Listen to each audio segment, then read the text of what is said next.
बारे में और आपकी अजमत के बारे में मुझे इन्होंने हुक्म दिया है, तो मैं बस ये लफ्ज़ ज़रूर कहना चाहूँगा, क्योंकि ये कोई महफिलों का प्रोग्राम नहीं है जिसमें तकरीर की जाए। बस फ़कत पैगाम है कि हज़रत अली करमुल्लाह वजहुल करीम शेर खुदा आप वो हस्ती हैं कि जिनके मतलब नबी दो आलम सल्लल्लाहु तआला अलैहि वसल्लम ने इरशाद फरमाया का फरमाते हैं कि अली से मोहब्बत मैं मोहम्मद से मोहब्बत है, और मोहम्मद से मोहब्बत खुदा से मोहब्बत है, और खुदा से मोहब्बत जन्नत का रास्ता है।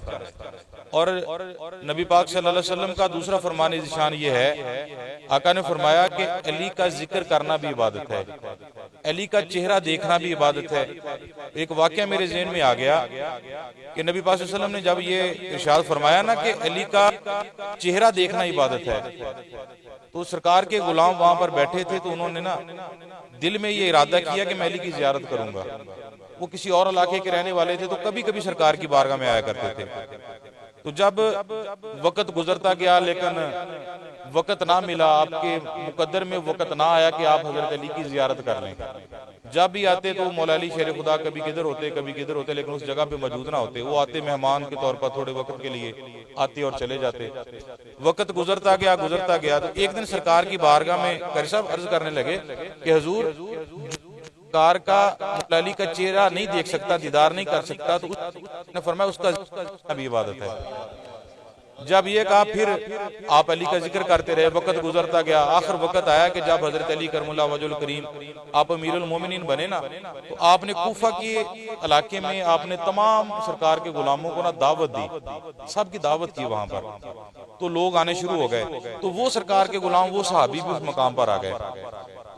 आपने पहले हजरत अली को नहीं देखा था कि हजरत अली कौन है, किधर हैं, कैसे हैं, दिखने में कैसे हैं, लेकिन जिक्र सुना था, सरकार से मोहब्बत उनकी सुनी थी, तो दिल में मोहब्बत थी। तो एक आदमी से आप पूछने लगे कि मुझे बताओ अली किधर है, कौन है अली? तो वो जो गुलाम थे ना हजरत अली के मोहब्बत वाले, उस वहां पर मौजूद थे, तो उन्होंने कहा जी वो जो सामने बैठे हैं ना वो अली हैं। आपने देखा, आपने कहा माशाल्लाह बड़े खूबसूरत हैं। आहिस्ता आहिस्ता हजरत अली की बारगाह में पहुंचे, थोड़ी दूर ही थे अभी कि आप देखने लगे कि मौला अली करमुल्लाह वजहुल करीम आप वहां पर ना अखरोट आपके हाथ में है, तो आप उनको तोड़ रहे हैं, तो जोर लगा के तोड़ रहे हैं, अखरोट टूट नहीं रहा। तो उसने देखा मौला अली सरकार की बारगाह में ना गौर से देखने लगे, तो मौला अली सरकार ने नजरों को उठाया, तो उस जवान की जानब देखा, पूछा मुझे ऐसे क्यों देख रहे हो, मेरे करीब आओ। वो डर गया, इसने पता नहीं मुझसे कोई गुस्ताखी होगी है, गुनाह हो गया, पता नहीं आप मुझे क्या कहेंगे। कहा कि मेरे करीब आओ। वो करीब आ गए।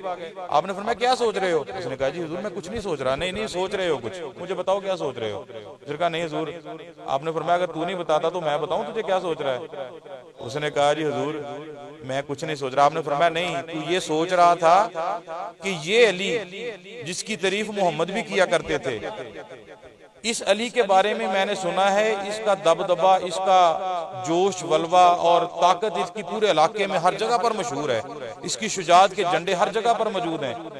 तू सोच ये रहा था कि जिस अली ने एक हाथ से खैबर के दरवाजे को उखाड़ दिया, उस अली से ये अखरोट नहीं टूट रहा, तो ये सोच रहा था। तो इतनी बात करने के बाद ना मौला अली सरकार सीधे होके बैठे।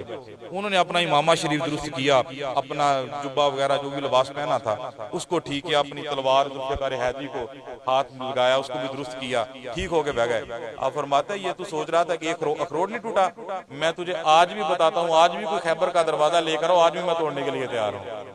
उस दरवाजे के मतलब मैं एक दिन पढ़ रहा था कि वो दरवाजा कर साहब मैंने पढ़ा है कि उलमा इकराम भी फरमाते हैं कि वो दरवाजा 40 गज चौड़ा और 40 गज लंबा था। शायद इसमें कोई कमी पेशी हो, मैं कहने, लेकिन जो मैंने पढ़ा है वो 40 गज का था, 40 गज चौड़ा और 40 गज का लंबा। तो एक दिन जब सहाबा इकराम उस मैदान में थे तो फतेह खैबर नहीं हो रहा था, तो आपने नबी पाक सल्लल्लाहु अलैहि वसल्लम ने शाम को ना मगरिब की नमाज के बाद सहाबा में बैठकर ऐलान किया। आपने फरमाया कल का झंडा मैं उसके हाथ में दूंगा जो कल खैबर का मकाम जो है, मैदान जो है, फतह कर जाएगा।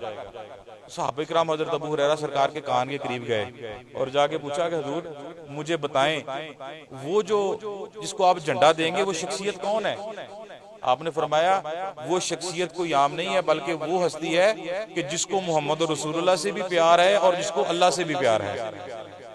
आपने फरमाया हुजूर उसकी कोई और निशानी? आपने फरमाया उसकी दूसरी निशानी ये है कि अल्लाह को भी उसके साथ प्यार है और मोहम्मद को भी उसके साथ प्यार है। वो हस्ती है।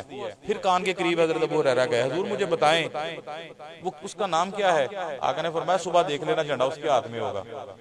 सुबह का वक्त आया, हजरत उमर फारूक भी आ गए।